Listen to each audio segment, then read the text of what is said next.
চাকরিতে না যায়, তৃতীয় দিন যাওয়ার পরে বসে কেন আসস নাই? স্যার আমার বউটা অসুস্থ, আমার মাটা অসুস্থ, আমার বাপটা অসুস্থ। তখন স্যারে বসে কি উত্তর দেয়? তোমার হিসাব তোমার, এগুলো ঘরের হিসাব, এগুলো এখানে বলতে আসিও না। তারপরেও যদি আরেকবার হয় তখন কি করবে? ম্যানেজার বেতন কাটো, একদিনে হলে একদিনের বেতন কাটো।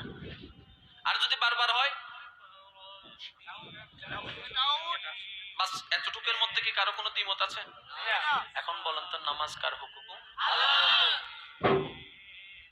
আল্লাহ পাক হুকুম দিলেন, বান্দা নামাজটা পড়ো। হুকুমদাতা আল্লাহ। কে আল্লাহ?